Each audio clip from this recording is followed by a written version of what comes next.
Hi, welcome everybody. I'm Barry Rosen. Many of you know me from my Facebook columns and articles. Some of you have studied with me.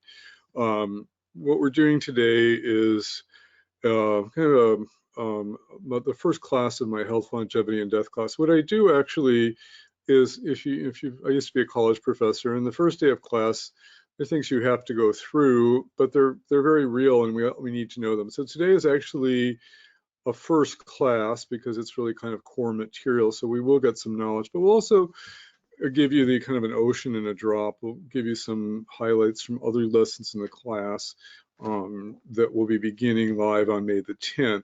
I'm going to do a quick sound check. Affy, how's the sound? Sounds good. Okay, great.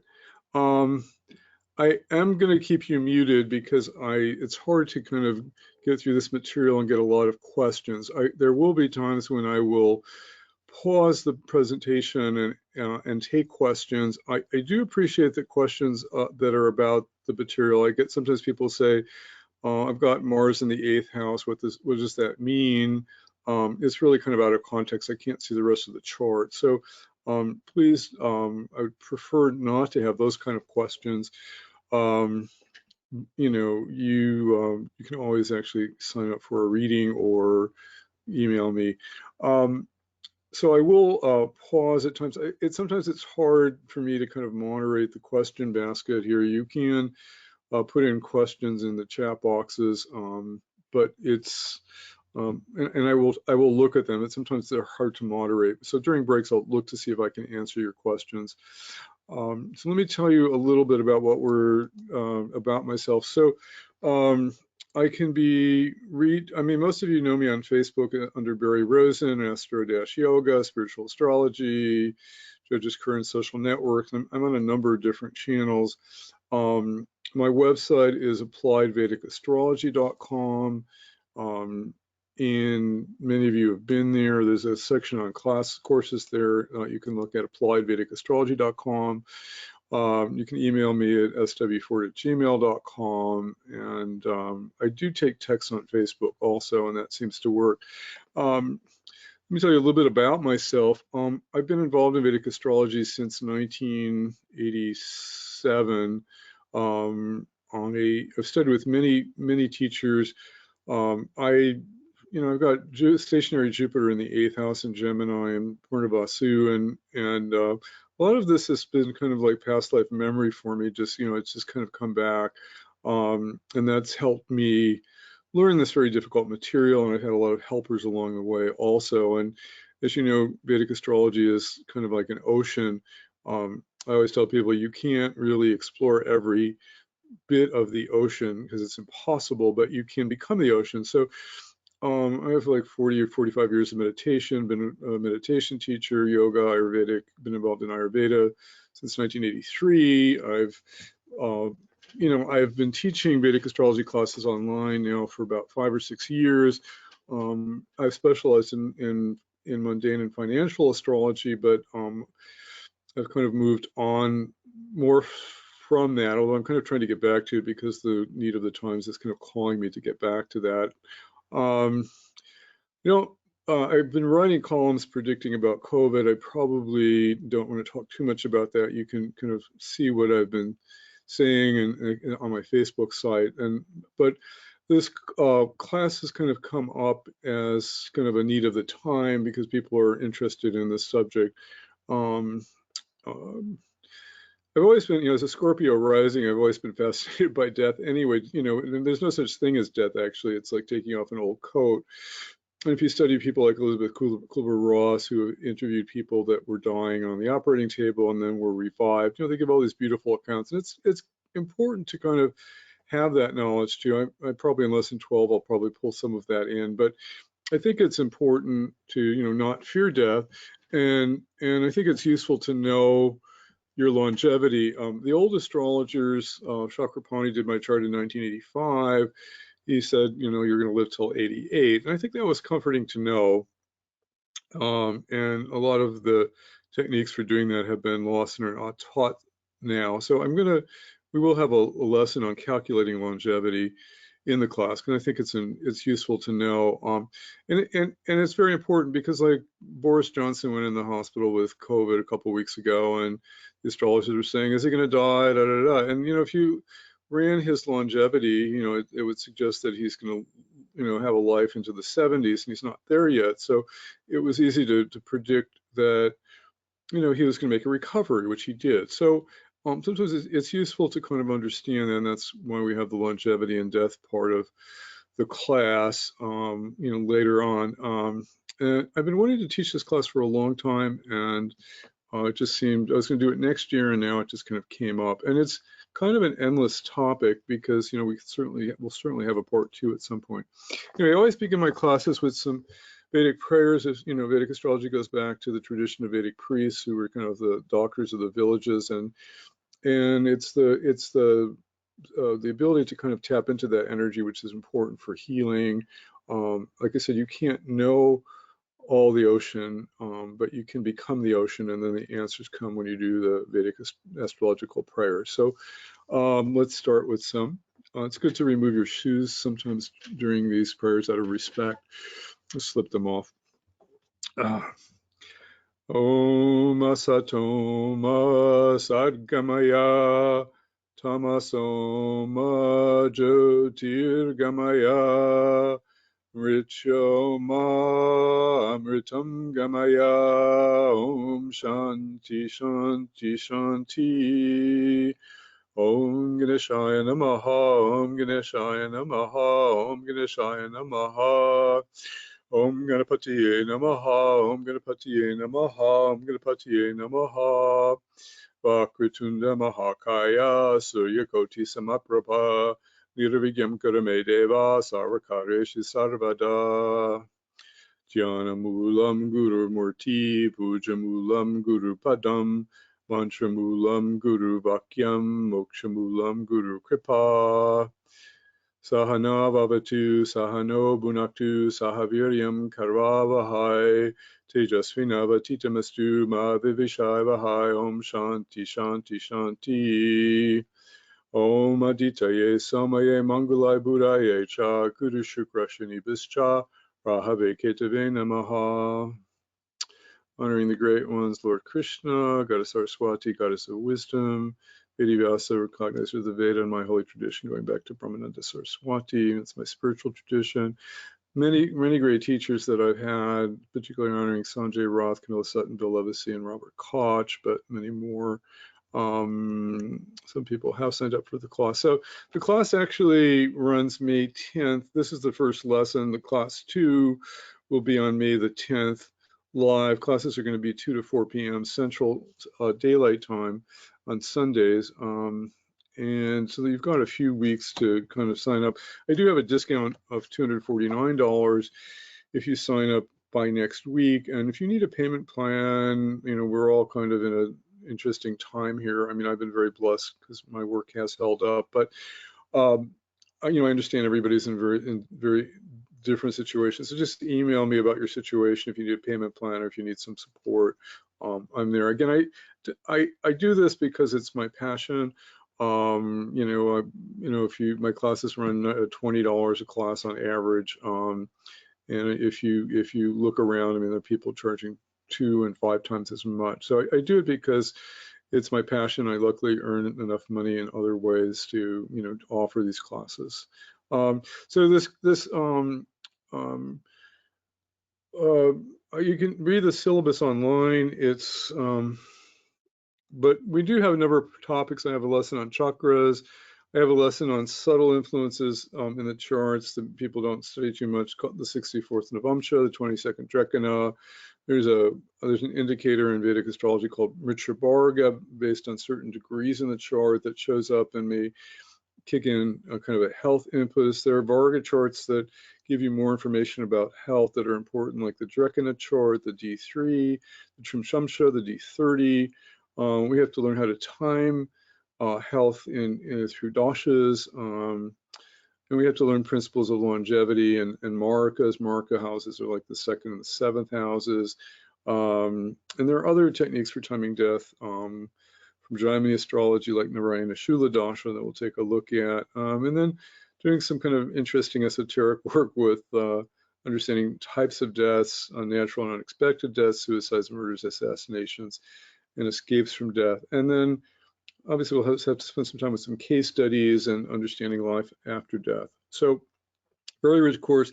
You know, we could easily do 24 weeks on this. I'm sure we'll do a part 2 sometime. I often find that it's hard for people to commit like 6 months at a time to a class, and so I tend to do 12 and 13 week classes and have part 1s and 2s or something if we really need to go deeper. And then that's kind of where we're at. Most of you may know my book, Finding Your Blind Spots Using Vedic Astrology. It's on Amazon and on my website. I do have a new book on Saturn too, and I have a new book coming out next week. Okay, so let's go to today's material.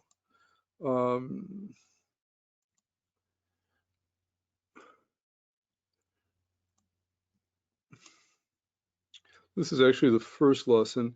So again, I want to acknowledge I stand on the shoulders of many great teachers, including Camilla Sutton, Zoran Radoslavich, David Frawley, K.S. Stark, Essentials of Medical Astrology. I've studied with many people. So what we can do with astrology and health, first of all, we can't play doctors because we're not licensed. So if you are licensed, you can play a doctor and then you can look at somebody's chart also. But it's important actually to follow the laws of the land and not to give medical advice when, you know, if we're not licensed. What we can do is that if people ask us questions and we can see hidden things that doctors not seeing, like sometimes people are in K2 periods or K2's, you know, causing some affliction. K2 causes hidden health problems, and you know, people go to the doctor and it gets misdiagnosed and they can't find out what's going on and they can't get better. And you know, that's when Vedic astrology can come into hand. You can see hidden problems in Vedic astrology. You can help people. You know, and you know, obviously I've been into alternative medicine for 40 years, and many of you probably know that, you know, you go to the doctor and you get some, you know, and they're not going to even help you unless you have, you know, you need surgery and you're dying or something like that. And so you kind of need to, you know, there are levels of health that need addressing. You know, you can see that, you know, in Ayurvedic astrology and things like that. And so it's useful to kind of be able to see things and help people, particularly when they ask. You know, you can see periods of health and sickness. It's important to point this out. There are psycho-emotional components to health. I have 2 or 3 lessons on this. Some of the later Varga charts, the D27 and the D30 chart, do help us understand those psycho-emotional components of health. And we know that health starts in the mind, and sometimes how we think affects what we create, and we can see that in some of the Varga charts. What we can do is we can give out mantra remedies and Vedic puja prescriptions to help people through, and this may be in conjunction with a medical prescription, because sometimes we can give out remedies that will help people through and stuff. And like lately, you know, Mritryunjaya mantra, many of you know, is a good remedy for health, and you can do that regularly when you're going through a tough period. Again, this is a very exhaustive subject, like medical school, and this is a survey class, and we have to start somewhere, but we eventually will do a part 2. So basics of Vedic astrology and health is that you have to kind of first kind of memorize what's called the Kalapursha of the zodiac, and that's the signs by nature just call to us to for certain body parts. And so Aries is the head, Taurus is the face, Gemini is the arms and the lungs, Cancer is the chest and the breast, Leo is the stomach and the heart, Virgo the intestines, Libra sexual organs and kidneys, Scorpio male sexual organs and scrotum, Sagittarius hips, Capricorn knees, Aquarius legs, Pisces feet and lymphatic system. So those are general things. So when you have general malefic influences for a long time, like Saturn going through Sagittarius, like it did a few years back, you probably noticed, I noticed a lot of hip replacements going on because Sagittarius governs hips, and Saturn was kind of afflicted. We saw a lot of hip replacements going on. With Saturn in Capricorn in its own sign, maybe fewer knee replacements needing now the next couple of years, except when, we have other afflictions there. So you can sometimes see a lot in just, general transits of Rahu and Ketu and Mars and Saturn through some of these kind of the Kalapursha as we see. And so it's important to keep that in mind, and it's kind of a general thing, but it does show up quite a bit. So the signs and houses that are connected with diseases.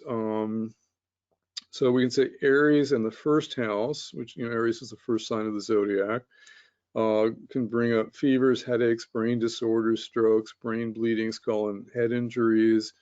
Taurus in the second house, neck, sore throats, thyroid problems, obesity, face injuries, dental problems, childhood diseases like cold, flu, and mumps. And it's interesting, Venus has a lot to do with thyroid problems, which are very common these days because of fluoridation of water. There's been a link, if you study alternative medicine, between the fluoridation of water and thyroid problems, which half the population has thyroid problems. And you can see that often with the Venus afflictions in the chart, connected to Taurus. Gemini in the third house, lung disorders, coughing, asthma, shoulder injuries, Cancer in the fourth house, lung problems also. Lungs, are a big organ. They cover so much of the body. Chest injuries, breast tumors, and breast cancer, emotional disturbances in cancer. Leo in the fifth house, lack of vitality and weakness of the heart, solar plexus, stomach, and digestive problems, lack of fertility or menstrual problems. So heart actually probably, extends between the fourth and the fifth house. Probably, I don't know if it's the right, the right side of the heart is the fourth house and the left side of the heart is the fifth house. But, Leo is definitely heart of the lion, but Cancer is also like the emotional heart too. So, why don't you look at heart as fourth and fifth houses? Virgo is the sixth house, very important zodiacal sign, connected to digestion, problems with malabsorption, gas, appendicitis, diabetes, immune system problems. So this is some of this is kind of cookbookish, but I can send you the slideshow and you can study it. I don't like to do too much cookbook stuff because it gets kind of encyclopedic, but I always send notes with this kind of stuff, information. But I don't know if it makes sense to just kind of remember though, Sagittarius is hips, Capricorn is knees, Aquarius is skin disorders and calves, Pisces is lymphatic system, and feet problems. And most of the lymphatic system, you have problems with the lymph system, it kind of goes through the whole body, and if you're not getting enough exercise and pumping the energy up, then you can develop in other parts of the body. But it's also a Pisces thing. Now, look at Ayurvedic components. We'll have a section of this in the class. The fire element, which is called Pitta in Ayurveda, is obviously connected to the fire planets, Sun, Mars, and Ketu, and to the first, fifth, and ninth signs of the zodiac, obviously Aries, Leo, Sagittarius. So fire signs, fire planets, easy to remember. Vata, or the air element, which causes major disease, obviously, is connected to Saturn and Rahu and to the second, sixth, and 10th signs. So Taurus, Virgo, and Capricorn. Kapha, or earth, a combination of earth and water elements, are connected to the water planets, the moon and Venus, and to the water signs, the fourth, the eighth, and the 12th signs of the zodiac, Cancer, Cancer, Scorpio, and Pisces. Again, all this is kind of like vocabulary, ABC stuff that we have to kind of know. And then as you know it, the more you know it, then you kind of start putting things together when you get different combinations. And then tridoshic planets, Mercury and Jupiter, connected to the air signs, Gemini, Libra, and Aquarius. Now, I have a whole lesson on nakshatras and body parts, and still actually working on that. Hopefully, I can pull that together for you. But if you look in the Vedic, Ayurvedic medical texts, they link different nakshatras to different body parts. Now, the problem with this is that it's kind of hard to memorize and hard to remember. So you have to kind of have a chart and a printout that you can pull out.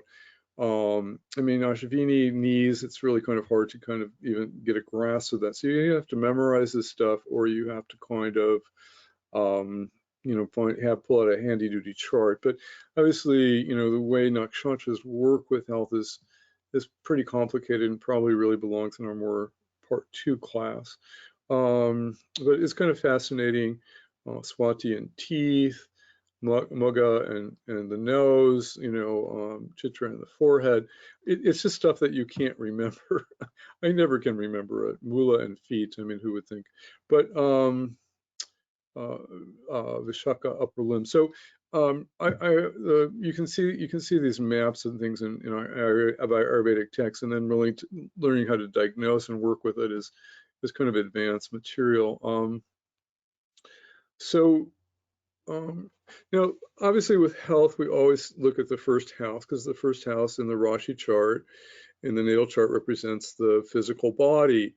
And we want if the first now the big thing is if the first house lord is strong, it will support health, and if it's weak, it will hamper health. It's very simple. So if you have like Jupiter and Sagittarius in the first house, which is I have a friend like that, always healthy. You know, he's just, you know, blessed. Jupiter in the first, in its own sign, you know, just kind of, you know, obviously benefics having dignity are going to do well. Venus in Libra, for a Libra rising in the first house, you know, that kind of a strong dignity is good. But you don't want the chart lord in the 6th, 8th, or the 12th houses, as it can cause health problems. So, and again, there's always in Vedic astrology, there's like so many combinations. You know, is there dignity if it's in the 6th, 8th, and the 12th house? Is it afflicted by malefics or benefics? And so you always have to look at these things. Let me pull up John Kennedy's chart. We just did this in my other class today. John Kennedy is a Virgo rising. I'm using South India lately. I apologize. I do North and South in my classes, but I somehow after 30 years I moved to South India for a number of reasons that I'll explain. But here's John Kennedy's chart. Virgo rising. You know, he has a stationary Mercury, and James Raha always reminds us that if you have a stationary planet that's significant for certain houses or the ascendant lord, it can make you very prominent. Donald Trump has a stationary Jupiter in the 2nd house of wealth. But Kennedy had a stationary Mercury. He was born on the day when Mercury went direct, and but he has Mercury in the 8th house. Again, so he's got the chart lord in the 8th house, and it's conjunct a malefic Mars, and you know that Mars is the most difficult planet for Virgo rising, even though Mars has dignity, Lord of the 8th and the 8th. John F. Kennedy had a lot of health problems. In the 30s, he was taken out of college, out of the equivalent of high school, which was a boarding school, because he had, they thought it was leukemia. He ended up having colitis. He went to college and he had to quit college because he had some colon problems. And this all manifested during his Moon Venus period. We can talk about timing of things. All of you should read PT 109, which was, you know, basically he was commander of a boat that was chopped in half, and his crew, he saved, you know, 10 or so members of his crew, and but he seriously injured his back during that time, and he had very serious painful back problems his whole life. So here you have somebody with a Lord of the 1st and the 8th and an enemy sign.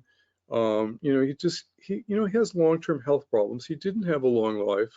Obviously died very tragically in his Jupiter-Saturn period. Jupiter is a Maraka for the chart, Lord of the 7th house. It's very weak here. It's conjunct the Sun, the 12th house Lord, and it's also Sunday, early degree. So he didn't make it, and very fortunate. We're still mourning him. So you don't want the chart lord in the 6th, the 8th, or the 12th house if it's afflicted. Now you can have it in its own sign or its place of exaltation in the 6th, 8th, or the 12th house problems. It won't cause as many problems, but it's still kind of a problem. Like even George Clooney, I think, let's see if I can find him quickly.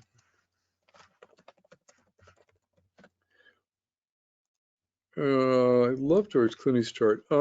George Clooney is a Aquarius rising, which is often a difficult sign, and he's got Saturn in its own sign in Capricorn, conjunct a debilitated Jupiter. Now, during his grade school and high school years, he developed cerebral palsy. And while we think of him as being a very great man, he had a lot of struggles. He actually, I think, failed in 12 pilot shows, TV shows, before he made it in ER. And, see, Lord of the First and the 12th, even its own sign, can create delay and frustration. In Jaime astrology, it's the GK connected to the 6th, 8th, and 12th houses. But he did have a lot of health problems as a young child. And so again, here's a case, even Lord of the First in the 12th, in its own sign of Capricorn, afflicted by the 6th Lord Moon, which creates health problems, by Malefic Jupiter, which is a difficult planet for Maraka planet for Aquarius, owns the 2nd house, not helping the situation. So some dignity, but usually there's some affliction if you look for it. There's a Mars aspect to Saturn also. So debilitated Mars aspect to Saturn. So there's a lot of interesting case studies there. So when we look at health in the 1st house, we look at dignity of the planet and afflictions from Saturn, Rahu, Ketu, and Mars for problems. So again, malefics, even if they're, functional benefics for the chart, natural malefics cause problems. You don't want Saturn, Rahu, Ketu, or Mars in the 1st house, aspecting the 1st house, or aspecting the 1st house Lord. They're going to create health problems. And even a functional malefic, so Taurus rising, Jupiter owns the 8th, Mercury rising, Jupiter owns the 7th, Venus rising, Jupiter owns the Taurus rising, Jupiter owns the 8th and the 12th. Jupiter can cause health problems if it's a functional malefic. My wife has Jupiter in the 1st house in Libra, and it's created diabetes and overweight problems her whole life. So it's even functional malefics are going to cause problems. Functional benefics are going to cause problems. 1st house Lord's placement in the houses. So you can always see what house the 1st Lord goes in to see what kind of health problems can develop. So watch. Obviously, you don't want Saturn or Rahu afflicting the 1st house or the 1st house Lord. It creates vata problems, nervousness, anxiety problems, degenerative diseases, kind of like Parkinson's and things like that. Afflictions from Mars or create fire-related problems, pitta problems, causing infections and accidents and injuries. So you don't like, Mars afflicting the 1st house. Unless it's, a functional benefic. So and again, this is cookbook stuff. You always look at where the 1st Lord is placed. So if you put the 1st Lord in the 1st house, it will generally support health, unless there's another affliction like Saturn or Mars. 1st Lord in the 2nd house. 2nd house is a Maraka house. Marakas cause health problems early in life. They cause death later in life. That's Maraka means death inflicting. So it can cause early childhood disease if you have the Lord of the 1st and the 2nd. Lord of the 1st and the 3rd can create a lot of vitality. If it's strong, if it's weak, it can create a lot of sexual promiscuity, being too sexually active, which can eventually cause kind of health problems. It can also lead to accidents. Lord of the 1st and the 4th, good emotional situation, but it could be psychologically damaging if it's afflicted. 4th house is the heart, the emotional mind. When it's afflicted, Um, it, can create kind of emotional disorders. You don't like Rahu or Ketu in the fourth house. They tend to create problems with marriage. Fourth house is also a marriage house, a domestic home and tranquility house. You don't want malefics in the fourth house. It creates dissatisfaction, emotional coldness, like Saturn in the fourth house is, Mars in the fourth house, just an angry heart. So very important house. Fifth house, which is the house of judgment and creativity. You want that strong because you don't want to repeat your mistakes. You get people with Ketu or Saturn in the fifth house, they keep making the same mistakes over and over again. They don't learn from their mistakes, and that means they repeat problems that cause health problems. Sixth house is obviously, we'll have a whole lesson on the sixth house probably. You want the Lord in the first, if you have the first Lord in the sixth house, creates a sickly constitution, unless it has dignity. And then it may give you a chance to fight. Now, I have an interesting chart for that. I don't mind sharing my chart because I know it well.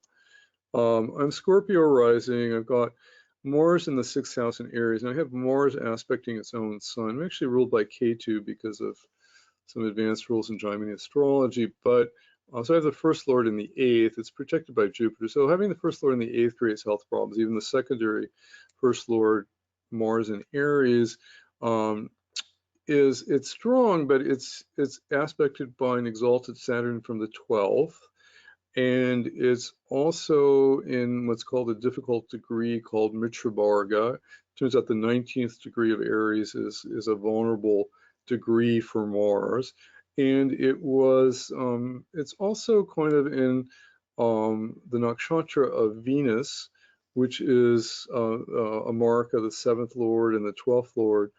And Venus is not a good planet for Scorpio rising. So this Mars, even though it seems strong in Aries, actually has a lot of affliction to it. And I have had a lot of health problems most of my life, which is why I've just had to learn a lot about health. And I've been studying all this stuff for years.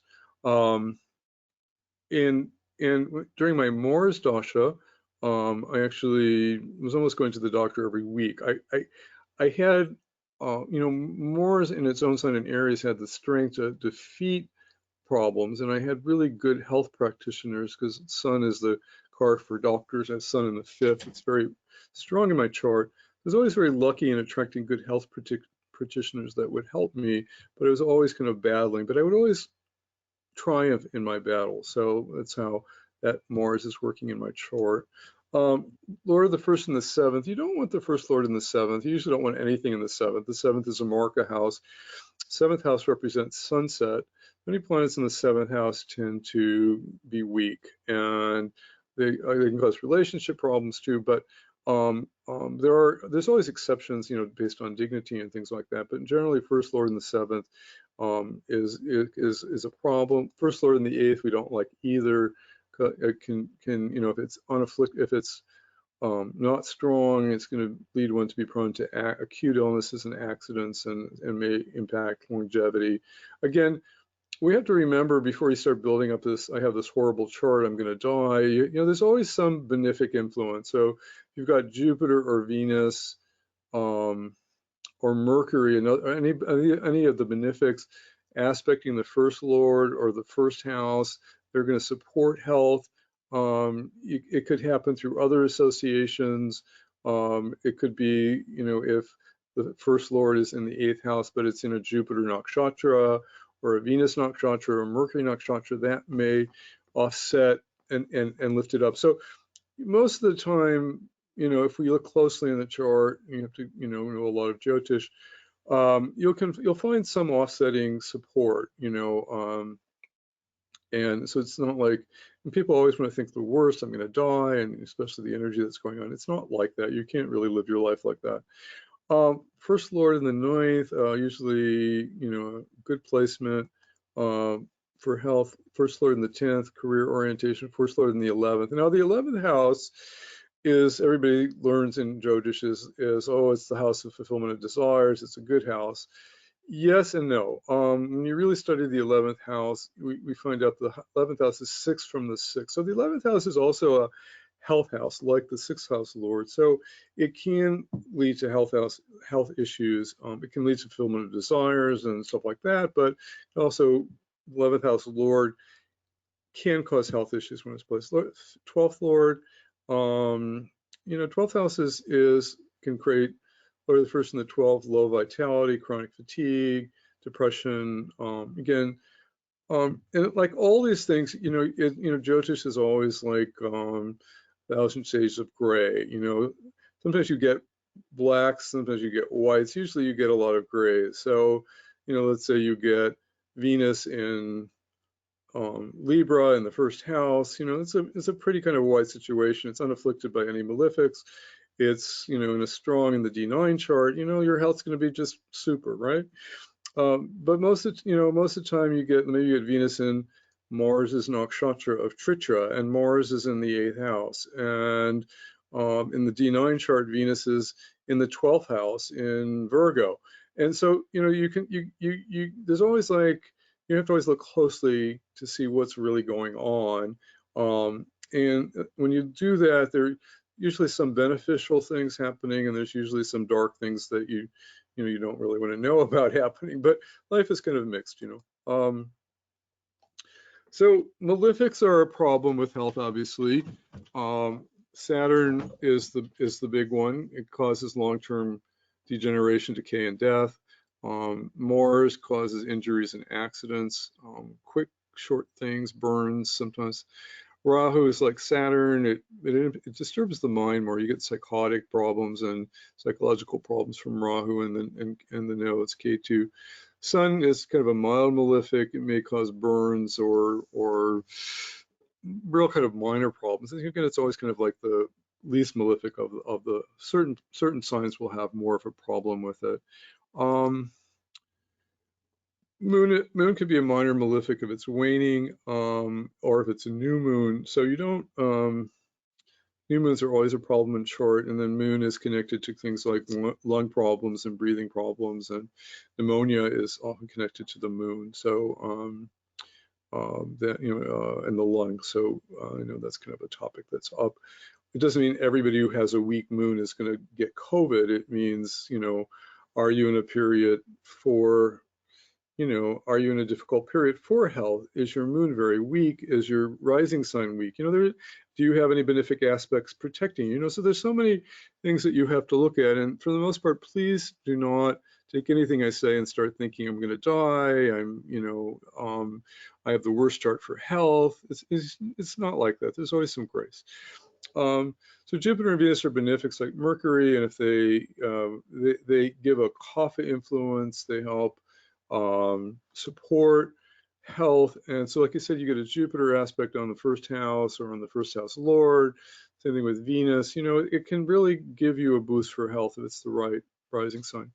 So you have to always remember to check out dignity when you're looking at health. You know, benefic signs, exaltation, retrograde benefics are better if you have retrograde Jupiter in the chart, if it's good for you, retrograde Venus in the chart, retrograde Mercury, all for the certain rising signs, they're more powerful to do good. So we obviously like planets that are exalted or in their own signs or in friend signs.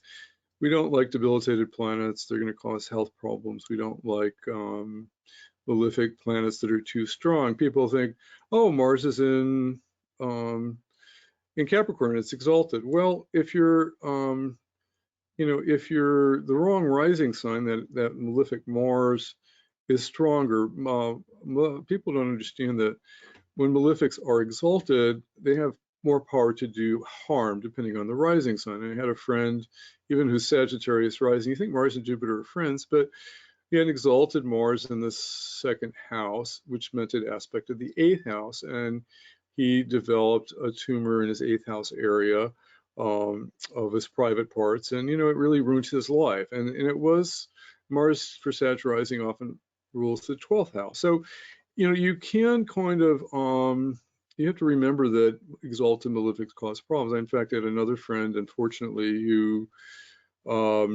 she was a Gemini rising. Again, Mars, a difficult planet for Gemini rising. She had exalted Mars in her 8th house, and just even though there was dignity there, what happened? Unfortunately, she went into her Mars period. She found somebody to move her from Sedona to Albuquerque, and she never made it to Albuquerque. Her body was never found. The person who drove her had all her belongings, and she was obviously murdered. And it was, so malefics, when they're exalted, they cause more problems. So, it's not a good thing. You don't like exalted malefics, but they can be okay for the right rising sign. Um, um, Saturn is very important for health, obviously, and longevity.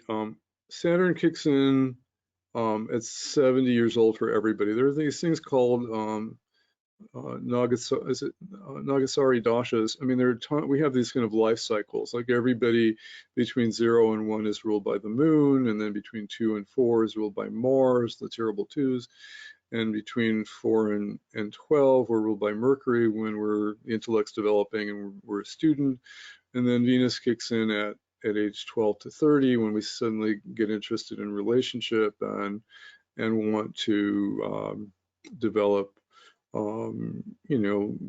in relationship, discover our sexuality. So we have these life cycles. I'm not going to go through all of them, but Saturn kicks in for everybody at age 70. And so old age, Saturn wants to kill everybody at age 70 and recycle us. So, even if you're not in a Saturn period after age 70, Saturn's kicking in. It's kind of making things hard.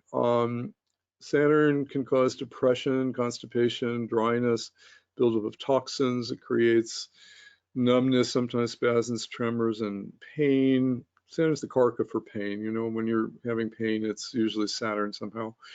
Saturn-Mars combinations create surgery. Saturn problems lead to arthritis, osteoporosis, deafness, dehydration, and all kinds of horrible things. Rahu, as a planet, obviously is pretty bad too. It tends to create mysterious and difficult to diagnose diseases like Ketu. So whenever you're in a Rahu period, or you have Rahu aspect in your first house or your ascendant lord, and you go to the doctors and they can't figure out what's going on, it's kind of Rahu. And you've got to, this is where the chart comes in, where you can try to kind of like maybe figure it out. Rahu is also connected to epidemics, which we're currently in. So the nodes are very connected to epidemics, particularly Rahu and Ardra. People have historically studied how Rahu and Ardra nakshatra in the Spanish influenza plague. We also had an Ardra influence. Ketu and Mula is also kind of connected to epidemics. So we've had this kind of we were up for this to happen. I mean, who wants to predict this stuff? I was kind of looking back at 9/11 when we last had Rahu and Ardra and Ketu and Mula, and we had terrorists. And the question is, do we have bioterrorism happening with the Wuhan virus? It's certainly the social media is pushing that doctrine, and they're investigating it, and it could be true. But we, so will things get better? Yeah, Rahu will get out of Ardra in the mean node system on May 22nd, in the true node system next week. K2 won't get out of Mula until September. So these things unfortunately are not going to go away right away. And you can read my blog. I've written about this extensively. I didn't plan to give a lecture on it. Rahu can break down the endocrine system. It can lead to cancer, and Rahu with Saturn particularly can lead to cancer. That's one of those connections that can, if it's afflicted, can be particularly bad. Rahu is connected to poisons and parasites, loss of appetite, drug problems, nervous disorders, insomnia, manic depression, suicidal tendencies. So you don't want an afflicted Rahu impacting your health because it's going to create problems. K2, Mars, another problem planet, causes injuries and accidents, bleeding and surgery, fevers, toxins, impacts the gallbladder particularly. Some of this is encyclopedic. I don't. You can read it. K2 again causes mysterious diseases, psychological imbalances. Again, mass catastrophe. So this COVID thing is definitely connected to Ketu, and I talked about the fourth pada of Ketu is of Mula Nakshatra is a particularly difficult pada. It has an 8 relationship because it's Cancer Navamsha, so it's Sag rising Cancer Navamsha, which has an 8 relationship. It's called Ashtamamsha. I've watched planets go through that pada, and it always brings a mess. And when things kind of really kicked off in February, when K2 went into that pada, it really kind of started unraveling a lot of what has been happening. And we're out of that difficult fourth pada now, but we're still in Mula Nakshatra. So no, and really, again, I am thinking that things will lighten up after late June, but very complicated situation. K2 can cause surgeries and infections and bleeding and things like that. So quick unexpected things too. Sun is the karaka for health, for doctors. A strong sun, you have an exalted sun in your chart. You have sun in Leo, unafflicted. You've got sun in good signs like Sagittarius. You know, you're gonna you know, you don't have any afflictions from Saturn's on the first house. You know, it's gonna be good for health. When it does cause problems, it creates pitta problems, fire-related problems. It can cause heart attacks and high fevers. It can, you know, certain Libra rising sun is a terrible planet, and it owns the 11th house. It can create all kinds of problems. So the sun, you know, if it's a bad planet for you, can create problems. It is obviously Capricorn doesn't like the sun, nor does Aquarius. Moon's a very important planet, obviously. When it's weak, it causes vata problems, lung problems, pneumonia, moodiness, depression, insomnia. It can create kapha disorders too. You know, Moon's kind of it's a watery planet, so it's very kind of heavy. I mean, that's certainly pneumonia is very connected to the Moon and a water disorder. And you know, actually, I've been telling people, you know, stay off of bread and cheese if you know, if you're worried about COVID, because you know the bread and cheese increase mucus, and if you're going to have mucus problems in the lungs and have, you know, real serious problems, you're not going to, you know, if you're not eating a lot of cheese and bread, which is not particularly good in the spring, you're going to do better. Anyway, Moon's very important. Mercury has a lot to do with allergies and skin problems, lung problems. Venus rules the kidneys. Libra is the sign for kidneys, and when Venus is afflicted, you can have menstrual problems and female organ problems. For men, it can create low sperm counts.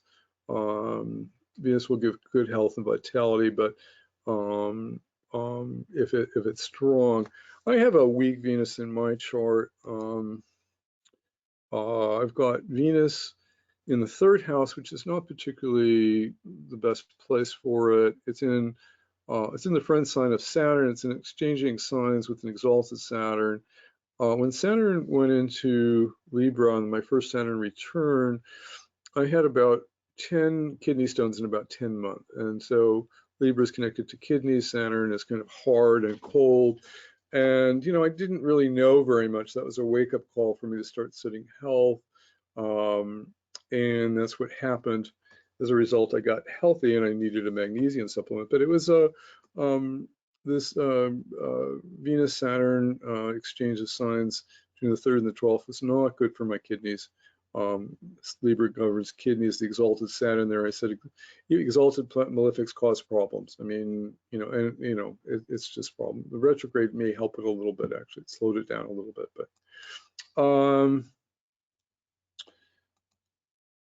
Jupiter, planet of positive health and vitality and healing. If it's poorly placed in the wrong sign like Libra or Taurus, it's going to create kapha disorders, overweight problems, weak liver, you know, it can create benign tumors. You know, so it's most part, we love Jupiter, particularly for the certain rising signs. For certain rising signs, if you're Gemini or Virgo, it's Maraka. It's going to create problems. Now, let's talk a little bit about Marakas. We're going to have a section in the class about that. Maraka means a death-inflicting planet. It's connected to the Lord of the seventh house, or planets in the seventh house. And the other Maraka house is the second house. And so if you're running dashas of planets of the seventh house or lords of the seventh house, or you have, it's going to create health problems, but it doesn't mean you're going to die. And people get this confused because, and this is why we have to study longevity, which used to be studied by every Vedic astrologer. And there are all these complicated rules about how long you're going to live, and it's useful to understand that. But if you're not in a death-inflicting period, and if you're in a Maraka dasha, then you're not going to die. Now, JFK, and we'll have to run his longevity for the class. JFK is Virgo rising, so the Maraka planets are the most Maraka planet obviously is Pisces, which is the seventh house lord, which is Jupiter. Notice how his Jupiter is very weak. It's Sandhi, it's in the enemy sign of Taurus. And he became president in his Rahu Mars period, and then he just lasted into Jupiter Saturn period. Saturn in the 11th house. Again, 11th house has kind of a health inflicting situation. He didn't make it in his he died. It was assassinated in Jupiter Saturn, but Jupiter was a Maraka period for him. So and we'll have to run his longevity, but obviously he was meant to only live 46 years. And that's a young age to die at, and we would see that by doing these complicated calculations that I can't even begin to present now. But so timing, death periods are connected to running dashas of the seventh and the second lord, or planets placed in the seventh house, and sometimes connections to the eighth house and the third house can be secondary Maraka indicators. So it can come up a lot, and when you have bad health periods, usually you're running a seventh house period, a second house period, planets in the seventh to the second house, and you're getting other afflictions from Saturn. So it's complicated. We'll talk more about this. There's a wonderful book by Richard Houck, which is out of print. I knew Richard in the 90s, called The Astrology of Death. Certainly one of the inspirations for me putting together this class. He died tragically at the age of 53 in 2001. Wonderful man. We miss him. So the seventh house is a Maraka because the first house represents our energy, and the seventh house is where we use it up. It's the place of dissipation of life sources. So, I always joke about, if relationships either work or they kill you, because the seventh house is a death house, and we think of seventh house as the house of relationship. It's one of the sexual houses.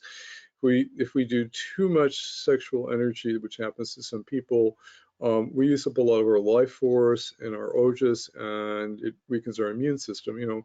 Everything in moderation is fine.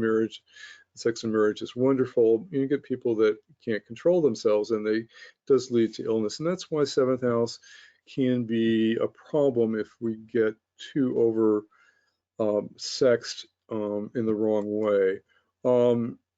Again, we'll have to spend a lot of time calculating Maraka periods. I mentioned Boris Johnson earlier. Now, I'm going to pause here for a few questions. And again, I appreciate questions that are contextual and not like, tell me about my chart. So please, if I don't answer the question, it may just be out of context. But I will, some of you have your hands raised, and Baljit, I just unmuted you. Did you have a question? Yes, I'm sorry. I'm still kind of fairly new to Vedic astrology. I mean, I've been, kind of following for years, but understanding the fundamentals, I'm still fairly new. So when you say a strong Rahu, for example, does that mean it's not afflicted? Because you did say a strong Rahu actually helps with health. So could you explain what that means? If it's too much of a beginner type of question, that's okay. No, it isn't. That's a very good question. I don't know. I mean, in generally a strong, in general, malefics cause problems. Now, sometimes if Rahu's in Taurus or if it's in Libra, it likes Venus. If it's in Gemini or if it's in Virgo, if it's connected to Venus or Mercury or Jupiter, it tends to cause less harm. If it's connected to Mars or Saturn, it tends to cause more harm. If it's in Mars or Saturn related signs, particularly Aries and Scorpio, it tends to cause more problems. But again, it can manifest in different ways too. I mean, there are all kinds of ways that planets can cause affliction. Rahu has aspects from it. It has nakshatras that planets go through. So Rahu usually causes psychological and emotional problems more than it can create anxiety and health problems. Once in a while, it's taken care of by a benefic, but it's still a malefic. Okay, good question. Did you get your answer? Yes, that makes sense. Thank you. I just wanted to make sure because it seems a little of an oxymoron to think strong Rahu and helpful. So I wanted to make sure I understood that. Yeah, no, Rahu is a problem because, there's a deeper question here, but I'm not going to get into it here, but let's think. Kathy had a question. I'm going to mute you again. Kathy, you had a question? Kathy, are you there? Hi. Yeah. Yes. Can you hear? Can you explain Yes. why the second house is Maraka? Yeah, that's really kind of interesting. Now, the second house it's family, it's kind of a accumulated ability to store money. I'm not quite sure. I mean, the seventh house, I kind of explained why it's a health house, a health problem. I don't know if I've ever, I've given classes on the second house. I can't really, when I think of the second house, it's kind of family and ancestral karma sometimes. And, sometimes when our family's kind of messed up, they kind of really mess up our psychology and genetically they pass on kind of problems. So it may be because the second house is connected to ancestral genetic things that it may be considered a Maraka. So second house health issues may be more genetic. Good question. Thank you.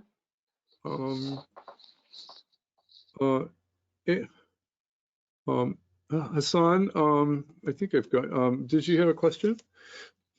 Tell me. I've met you in Sedona. It's really I'm honored to have you here, and I hope you're doing well in Iran. How can I help?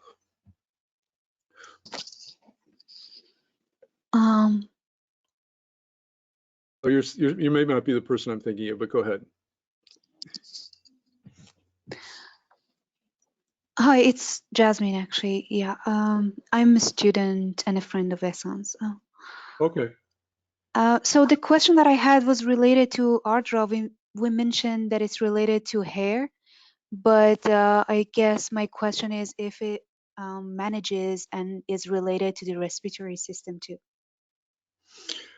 I haven't heard that it's connected to the respiratory system. I mean, nakshatras and health are very complicated because nakshatras kind of have their own kind of matrix of mental energies, and stuff like that. I don't have an answer to that. I don't, like I said, to me, I'm always puzzled by, when the ancients kind of ascribe certain body parts to nakshatras. I'm sorry, I don't have an answer to that. I don't. To me, the COVID issue is more Gemini, first, think of it, certainly the moon, the sign of Cancer is very connected to the chest and to the heart and the lungs. And what do we have? We have Saturn and Capricorn, a very strong malefic aspecting Cancer now. We also have the nodes afflicting Gemini, which is very connected to lungs and respiratory system. So I think the issue, I think you're kind of hitting on the fact that COVID is impacting the lungs, not so through the nakshatra, but maybe because of Gemini. Thank you. Good question. John, did you have I'm going to mute you. John, you had a question? I just unmuted you. Jan, I'm sorry, Jan. Jan, you're on. Okay, Jan. Oh, my question was regarding the 9th house for a fixed sign, and it's a Boudica place. And would the Lord of that house cause health problems? Yeah, I have that because I'm Scorpio rising, and so the 9th house Lord is a Boudica planet. Boudica, and that's a whole area that we should do in another. I do teach Boudica in my classes. Boudica planets can cause health problems, particularly if they're afflicted by one or two malefics. So Boudica planets, again, for people who don't know Boudica planets, are kind of, sometimes they're, Sanjay Rath often talks to them as, creating curses. I don't like to use that word. I think they're like difficult past life karmas that you have to go through. And Boudikas are particularly bad if you have one or two malefics afflicting them, and then they can create really difficult health problems. Sometimes a malefic influence, a benefic influence will offset it, But yeah, Boudica planets can cause health problems. Good question. Thank you, Jen. Thank you. Karen, did you have a question?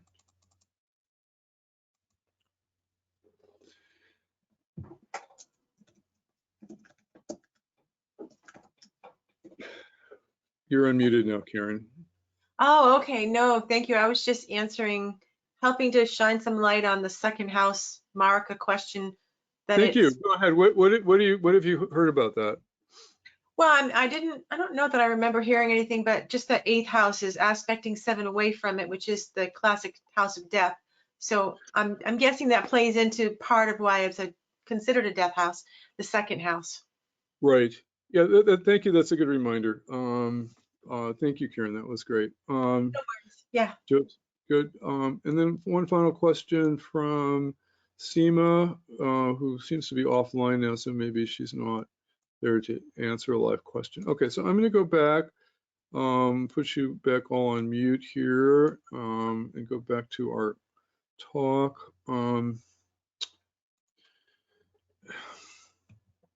So the 6th and 12th house axis is very important in the chart. The natural 6th sign of the zodiac is Virgo.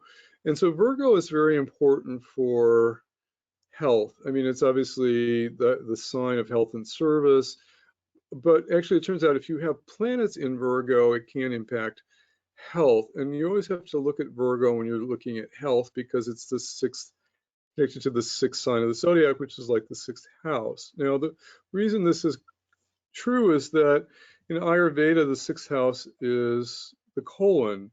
And so the 6th house is like the second brain.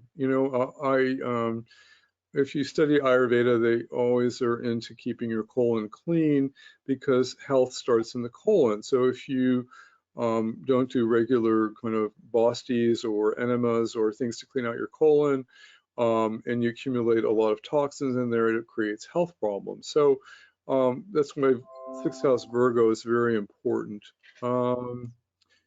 12th house is opposite from the 6th house, and so the 6-12 axis becomes very important. Pisces becomes very important for governing emotional and metabolic balance, and it's crucial to psychological health. And it's connected. Pisces is connected to the lymphatic system, and so that's why we need walking and exercise to keep lymphatics pumping, so toxins don't get stuck in the lymphatic system. So it's really important to keep the lymphatic system moving and clean, and there are people that do lymphatic cleanses, but if you have a lot of malefics in the 12th house or in Pisces, you've got to pay attention to your lymphatic system. Virgo and healing. So again, I said Virgo is very important for health. Most planets don't do well in Virgo in this respect. You don't want the Sun in Virgo, poor digestion, appendicitis, Moon in Virgo, emotional sensitivity to digestion, food allergies, Mars in Virgo, excessive appetite, sometimes leading to diabetes. Mercury in Virgo, as it's exalted there, but if it's afflicted in any way, it still can cause digestive sensitivity. Venus in Virgo is debilitated there. It's going to cause diabetes, infertility, hypoglycemia. Saturn in Virgo, again, think of Virgo as intestines. Saturn is dry. It's going to create constipation problems, low appetite, malabsorption of nutrients. When the colon isn't working, the whole system doesn't work. That's why probiotics are so important. Rahu in Virgo, it's exalted there. It still creates a weak immune system and nervous digestion if it's afflicted. Ketu in Virgo can create intestinal bleeding, surgery, and ulcers. We could spend a lot of time on the 6th house. We will in the class. The 6th house is the house of health. And the way the 6th house works is if you have benefics in the 6th house, they protect your health. So Jupiter in the 6th house will protect your health, or Venus in the 6th house will protect your health. But it's kind of like, Jupiter's the Good Samaritan. It jumps into the river to save the drowning person, and that kind of almost drowns itself. So like if you have Jupiter in the 6th house, it can create liver problems. Jupiter governs liver for everybody. And Jupiter may protect the 6th house and create good health for you, but it will drown, it will afflict the liver. Same thing, Venus in the 6th house has a lot to do with reproductive problems, and creates all kinds of problems actually. Even though it may protect the health house, it will cause addiction problems. So it's said that you'd rather have unafflicted malefics in the 6th house because they allow you to fight disease, but they still cause problems. I mean, I have Mars in the 6th house in Aries. I have a lot of dignity there. I've had a lot of health issues, but I'm successful at fighting them off because Mars is a great fighter in Aries. Anyway, I have a whole lesson on the 6th house. I'll probably send you an extra tape on it, but this subject can get kind of endless. I want to give you some highlights from other parts of the class. Let's see. I don't want to go too long today because I know if my presentation is too long, then it's just like Jyotish overwhelming. Okay, let's look at some of the houses connected to health. So you want benefics in the angular houses and the trinal houses. We like Jupiter in angles, particularly in the 1st house or in the 5th house or the 9th house, because it's aspecting the 1st house and protecting it. Venus, is going to be less of a protector, but it's still very good. We don't like malefics and angles and trines because they hurt health and such like that. And we always have to watch the 6th, 8th, and the 12th houses, the trick houses. The 6th house is the secret of the 6th house is we have to be disciplined. If we're disciplined, if you're lazy, I have a friend with a debilitated Saturn in the 6th house. He's just very lazy about taking care of his health, and he has health problems. Because Saturn, when it's weak, is lazy. And but if you have like a strong Saturn in the 6th house, it's not like you're not going to have health problems, but somebody needs to mute themselves. I'm sorry if I may have left somebody unmuted. It's my fault. I did lose somebody unmuted. Gee, okay, great.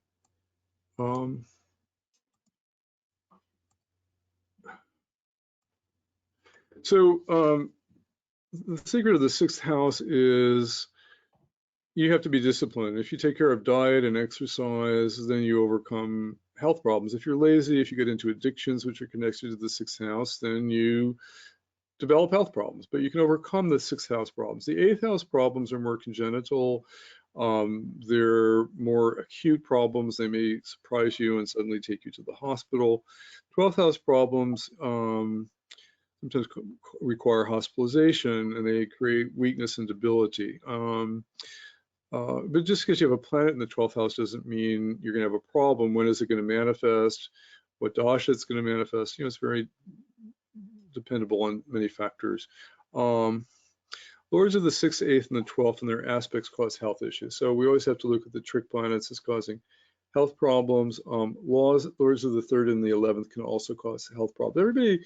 Nobody really understands the third house well. I always teach stuff on the 3rd house. The 3rd house is the 8th from the 8th, so it is it's like the 8th house a little bit, and it really does cause problems. Everybody says, oh, planets grow in the 3rd house, but most of the time planets cause problems in the 3rd house.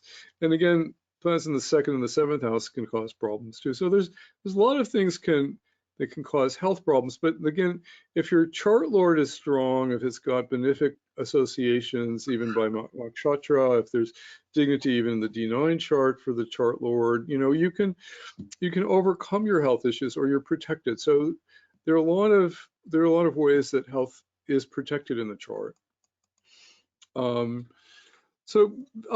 Vedic astrology and health things it's very complicated. You always have to look at dignity and things like that. I want to show you a couple other examples of interesting charts.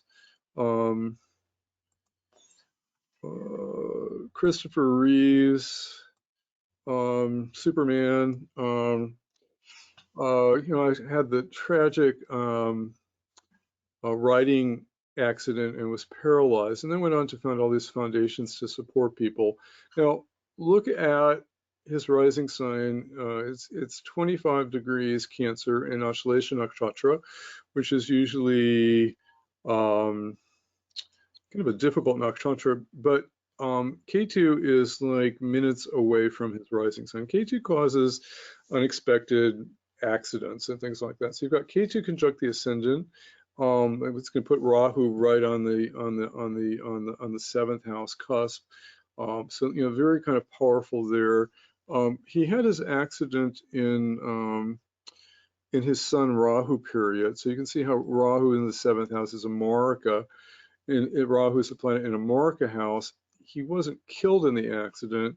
There's probably some grace here. Rahu's in Dhanishta Nakshatra, ruled by Mars. Mars is strong here, so I think even though the nakshatra placement may have saved him, I'm not seeing anything strong to have saved him. It might be someplace, but he was saved, but he has actually pretty much hit a very difficult situation. But here's a situation where Ketu on top of the ascendant, major life problem. Also, let's look at Michael J. Fox. Another tragic case, had that incredible career and in Hollywood, and then kind of peaked, in the Back to the Futures movies, and then suddenly was diagnosed with Parkinson's and went on to found all these Parkinson's foundations. But he's still living, and he's still doing a lot of great work. And so you can see Capricorn rising, Saturn is in its own sign. So planet in its retrograde. So in this case, Saturn is powerful to protect its own sign, and Jupiter is the problem because Jupiter is the 12th lord, close to the ascendant. And Mars is not a great planet for Capricorn. It's aspecting the ascendant. There's probably some other problems here. In Gemini astrology, Rahu's aspecting Capricorn also. So, this ascendant is pretty afflicted. I believe in his moon period, he started coming down with Parkinson's, and he kind of went into denial and developed alcoholism problems, then eventually came out with the problem toward the end of his moon period. But he's still around, and so this is a case where we have to calculate longevity and see, you know what's going on. And is he going to, he's in his Rahu period now. Rahu is aspecting his first house. Will he make it to his Jupiter period? I don't know. No, Jupiter is a 12th house lord. We'd have to calculate his longevity, but he's holding it pretty well, and it's really great. He's doing lots of great work. Very, very wonderful man. Okay. Now, just a little bit more on other things we'll study in the course. There are Varga charts that are important for health. The D3 is very important for health. It's almost as important as the Navamsha chart, and it's not studied enough. I mean, my Varga class, we spent 2 weeks on it. You could spend 3 or 4 weeks on it. It's very important for general vitality. The 9th house, the soul chart, everybody has studied it, very important for longevity. The D12 chart and the D40 and D45 charts are connected to ancestry problems and genetic influences. And sometimes, people are born with, take on their ancestors' problems. You have to we're not going to study that in this class. I have taught it in my Varga classes. And the D27 and D30 Varga charts are very connected to the mental plane of existence. And they are very important for studying health issues, and also even the psychological impact on health. Health starts in the mind, and if we think we're going to be sick, we're going to be sick. So you can see these tendencies in the D30 chart. We will study that in the class. Somebody still needs to mute themselves. I'm not sure. Did I leave somebody unmuted?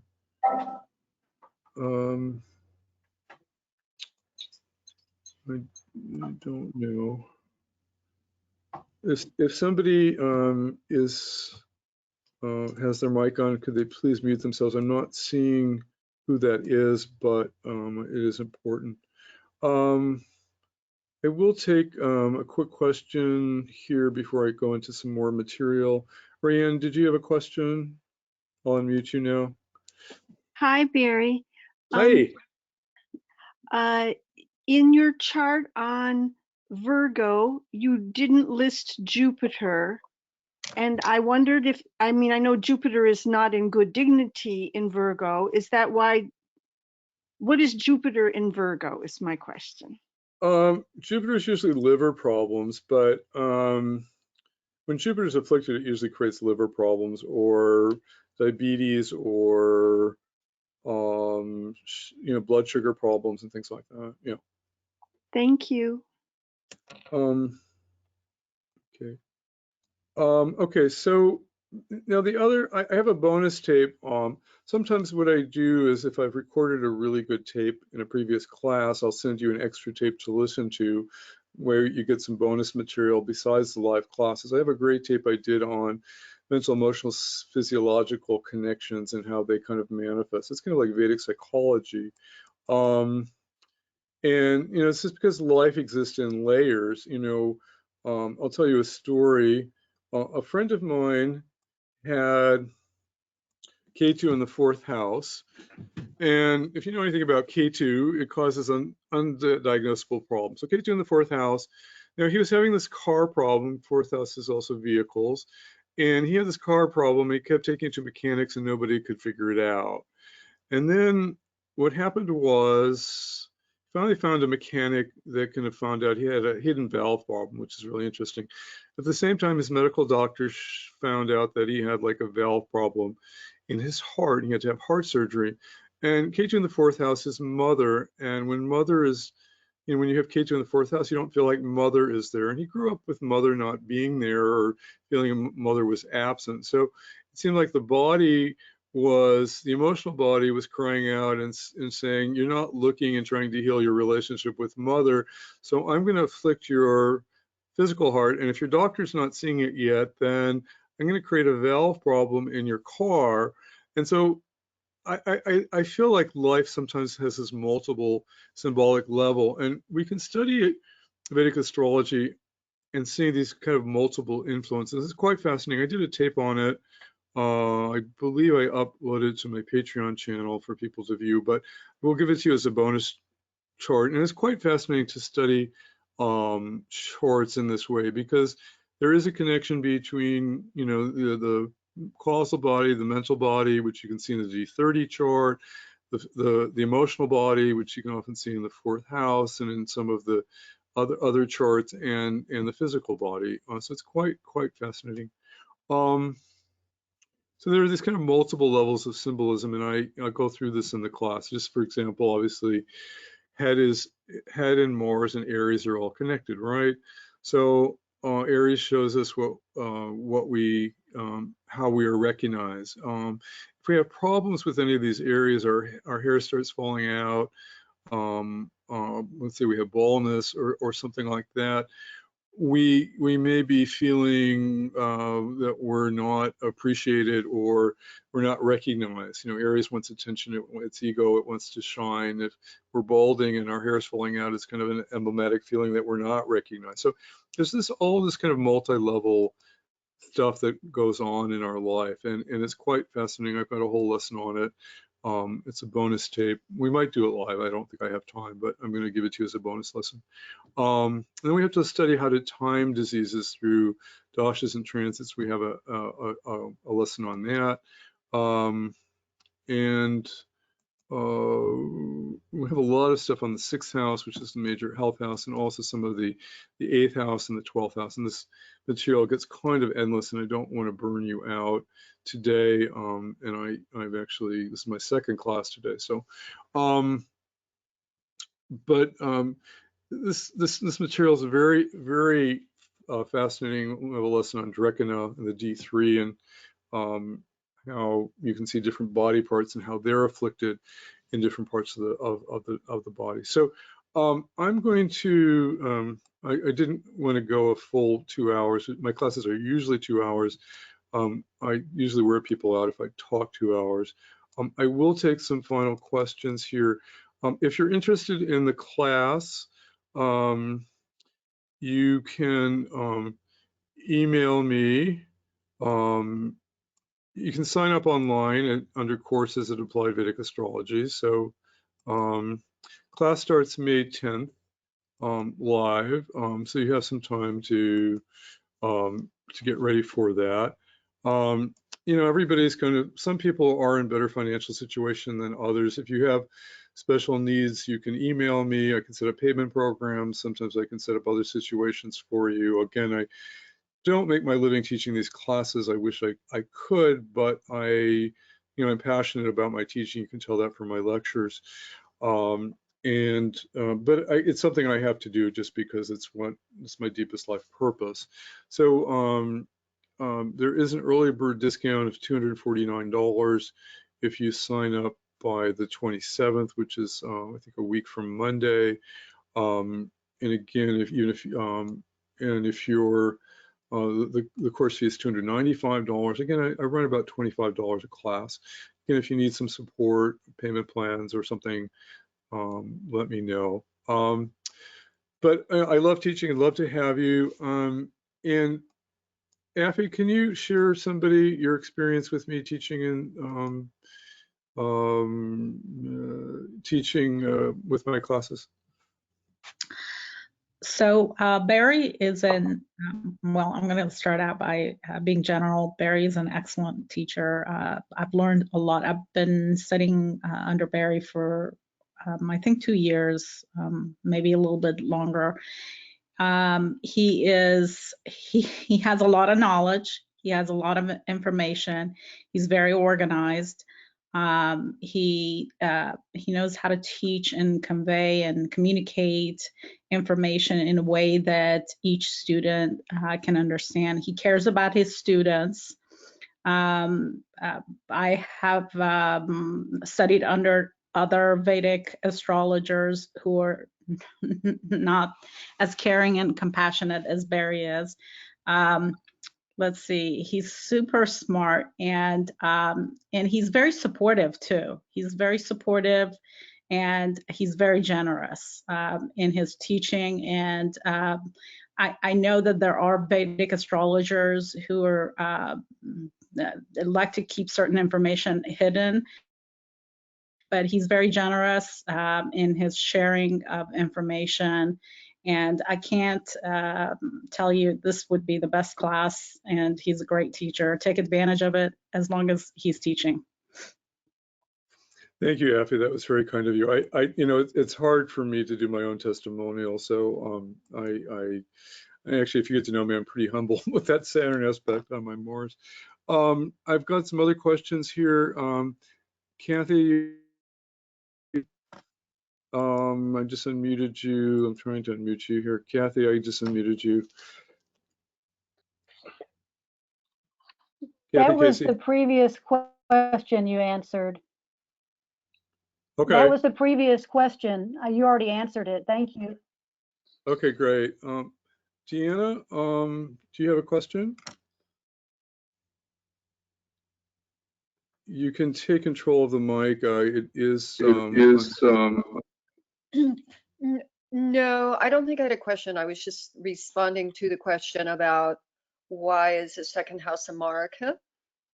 And I did put it in the chat, but I've heard that the second house is a Maraka because it's 12th from the third house, a house of vitality and life force. And likewise, the seventh house being a Maraka because it's 12th from the eighth house, the house of longevity. Thank you for reminding me about that. I did forget that, and I think I have it in my notes in one of my classes. I'm starting to kind of like not remember everything anymore. But thank you for reminding me that. Yes, that was quite wonderful. Thank you, Deanna. And the person on Hassan's line here from calling from Iran. How are you guys? Go ahead. Yeah, it's Jasmine actually. Yeah, it's all good here. I don't have any further question. It was actually very eye-opening, this session. I'm looking forward to your classes. Okay, great. Good. I'd love to have you. And Jan, did you have another question, or is that an old question mark that I didn't get rid of? It's probably an old question mark. We have a new question from Kathleen Palladino. Kathleen, do you want to get on? Come on down. I'm unmuting you. Oh, can you hear me? Yeah. Okay, great. I have a question about the health within the US chart. A lot of people are very skeptical about what the official story is about the virus. And that seems to be pretty widespread, that things do not add up. Is there anything that you can't publicly reveal in your blog that you see is going on underneath all this? Well, it's very interesting. I'm kind of a conspiratorial type person in general, so I'm probably the wrong person to ask. Many people think I'm crazy when I talk about stuff. I would say that the U.S. is in a Rahu period, and Rahu is transiting through the 7th house now, which is a Maraka house.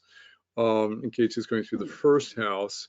And whenever you have Rahu, there's just a lot of shadow. You just don't know what the truth is. And basically, Gemini is the sign of the media, right? Communications, the media. And so as long as Rahu is in Gemini, I think that, which is until September, I think the truth about what's really happening is going to be a little bit hidden because there's so many smoke and mirrors and shadows going on. I have all my theories. I mean, you guys all read the same things that I do. I mean, we could, there are two, huge trains of thought, and I try. Jyotishes are supposed to be non-political, and so I'm going to kind of stay away from getting into my pulpit here, but I do tend to sometimes gravitate more towards the conspiratorial stuff, and I personally feel that yes, there's a whole lot more going on than we know, and just because we're in a Rahu period, The U.S. is in a Rahu period, and it's going to take some time for it to. I hope it comes out sooner than later, but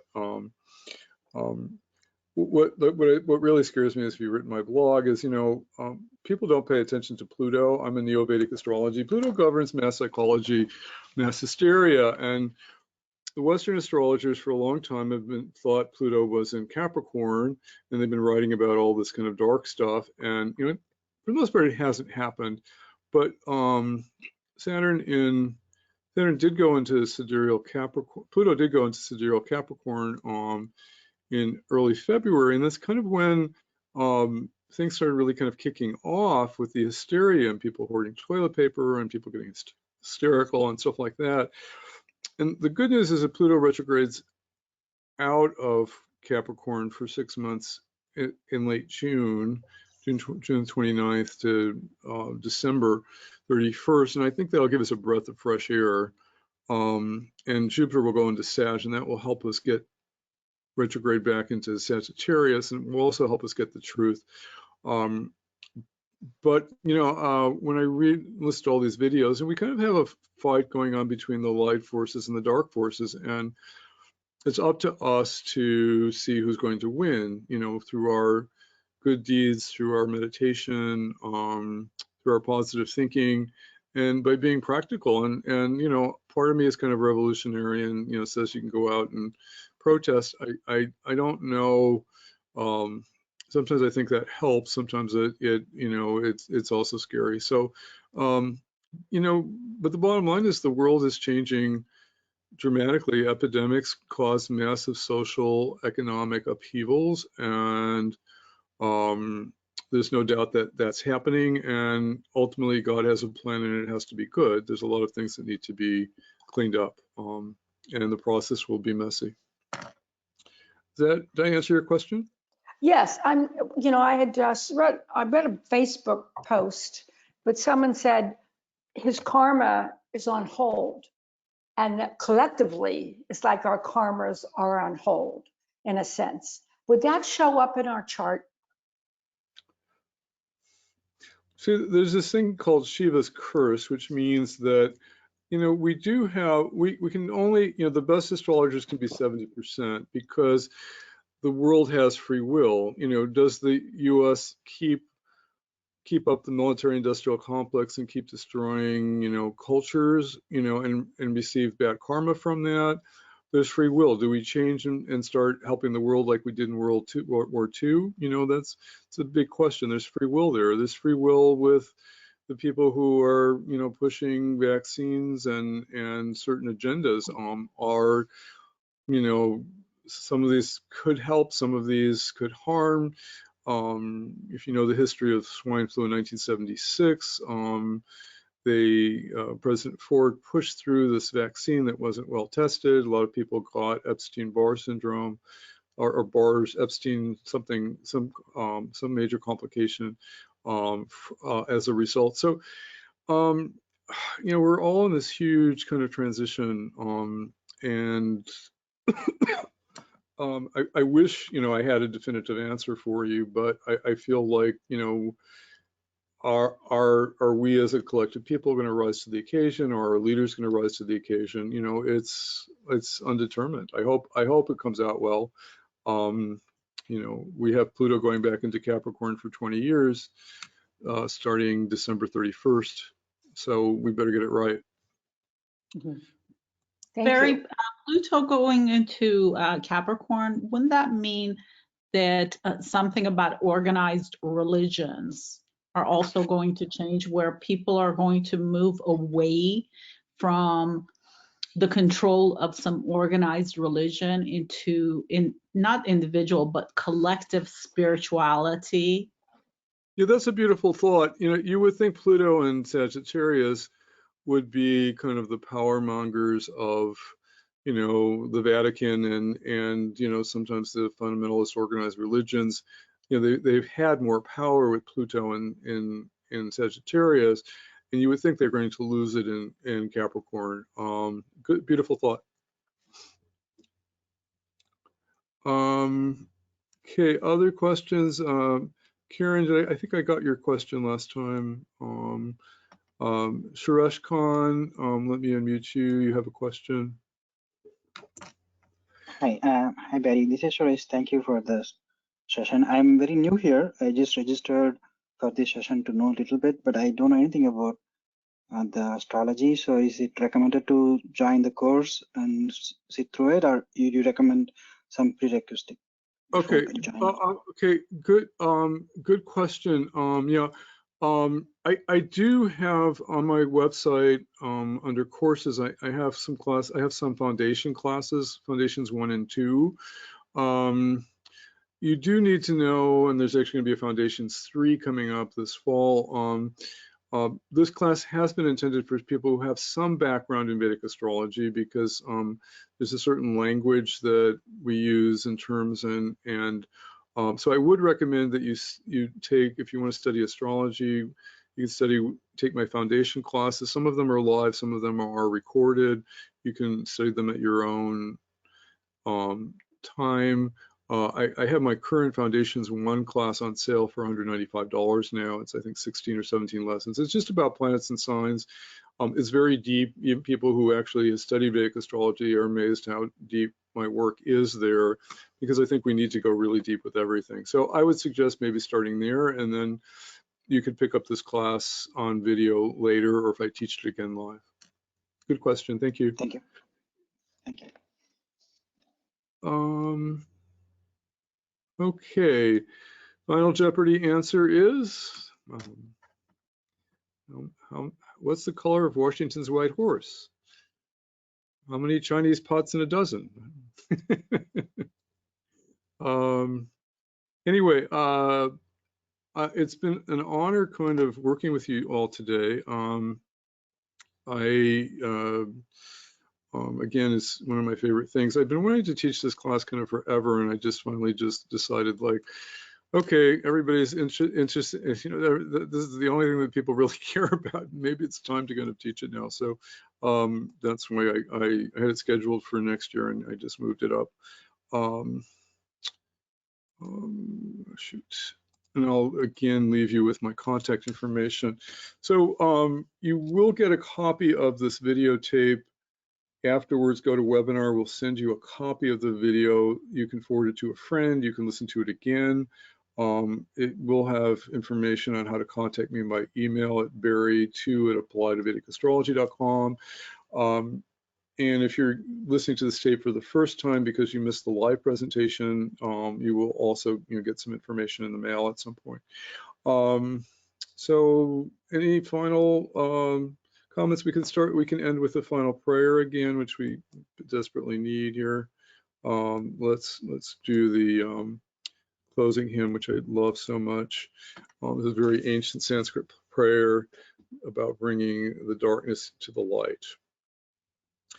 Om Asatoma Sadgamaya Tamasoma Jyotirgamaya Mrityoma Amritam Gamaya. Om Shanti Shanti Shanti. Blessings to all of you. Stay safe, stay healthy, and look forward to spending more time with you in the future. Take care, everybody. Thank you, Barry. Okay, and I'll unmute you all. So if you need to do any closing Thank chaotic. you. Thank you. Thank you, Barry. Thank you, Bye-bye. Barry. Have a wonderful rest of the weekend. That was wonderful. Okay, I'm glad you enjoyed it. Thank you, Barry. Is there a place to find, I mean, I would take this class just to find out the formula for death, which is not easy to find. Is there a place to find that, the death formula? Yeah, it's pretty hard. Is it Raman's volume 2, How to Judge a Horoscope, has about 80 pages on it. And if you kind of read,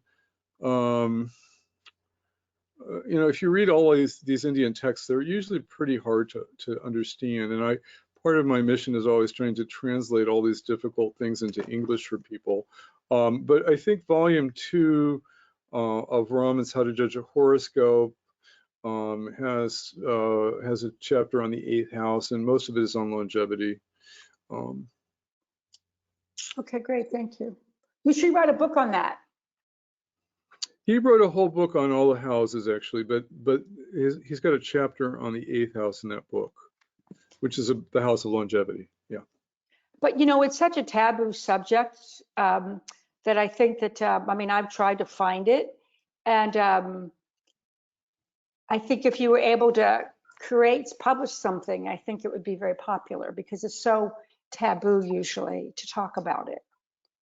Yeah, because it's one of the secrets. You know, there's 5 secrets, you know, that exist in the world, and one is the secret of birth, what family you're going to incarnate in, and one is the secret of death, when you're going to die. And Jyotishis sometimes are given that sacred knowledge to keep secret and sacred, and sometimes they don't part with it easily. And the old Barry, Jyotish. Go ahead. Oh, I'm sorry to interrupt. I just was wondering, besides the foundational courses that you have, would you recommend any books for someone starting out as well? Yeah, Bill Levicy's book, Beneath the Vedic Sky, is my favorite book. I think Vedic astrology is hard to learn from a book. I mean, I think Beneath the Vedic Sky is a wonderful reference book. I don't know any books that really kind of can teach you how to learn astrology. That's why, I mean, I've been teaching more advanced classes for many years, and I finally realized that people can't take my advanced classes until I have a good foundation class for them. So this year I've been doing foundations 1, 2, and 3, and we're just finishing up foundation 2 live, and foundation 3 will start in September. So it's a good place to start. I'm very coherent. Foundations 1's on sale. Okay, sounds great. Thank you so much. Hey, Barry. So the foundations, are you looking at the site? Is it called the Modern Foundations? Yeah, Or I is think it- modern is it foundations. any- Yeah. Okay, thank you. Thank you. Okay, Brianne, I think you had a question, or was it somebody else?